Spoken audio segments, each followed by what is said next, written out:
या स्फोटानंतर MIDC 2 परिसरामध्ये धुराचे प्रचंड मोठे लोट आपल्याला पाहायला मिळतात। तर 2016 मध्ये डोंबिवली MIDCत असाच एक भीषण स्फोट झालेला होता, ज्यामध्ये 12 जणांचा दुर्दैवी बळी गेला आणि 8 वर्षांनंतर आता पुन्हा एकदा अशीच घटना घडल्यामुळे इथल्या नागरिकांमध्ये भीतीचं वातावरण आहे। सध्या बचाव कार्य हे राबवलं जात आहे। इथल्या जखमींवर उपचार करण्यासाठी त्यांना तातडीनं एम्स रुग्णालयामध्ये हलवलं जात आहे। रुग्णवाहिका देखील घटनास्थळी पोहोचलेली असून आपण पाहतोय हे जखमींना घेऊन जाण्याचं काम सध्या सुरू करण्यात आलेलं आहे।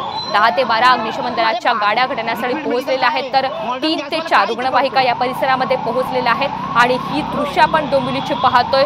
जखमींना सध्या एम्स रुग्णालयामध्ये दाखल करण्यासाठी नेलं जात आहे। नागरिकांना मोठा फटका बसलाय, तसंच कामगार देखील या ठिकाणी जखमी झालेले आहेत। आता तरी तब्बल 35 ते 40 जण यामध्ये जखमी झाल्याची माहिती आहे। तर आपला बचाव करण्यासाठी स्थानिक देखील नागरिक या ठिकाणावरून सध्या सुरक्षित स्थळी जाण्यासाठी प्रयत्न करत आहेत। आगीची भीषणता आपण पाहू शकतो या दृश्यांच्या माध्यमातून। हा स्फोट इतका भीषण होता ज्यामुळे 1 किलोमीटरचा परिसर हादरून गेलेला आहे।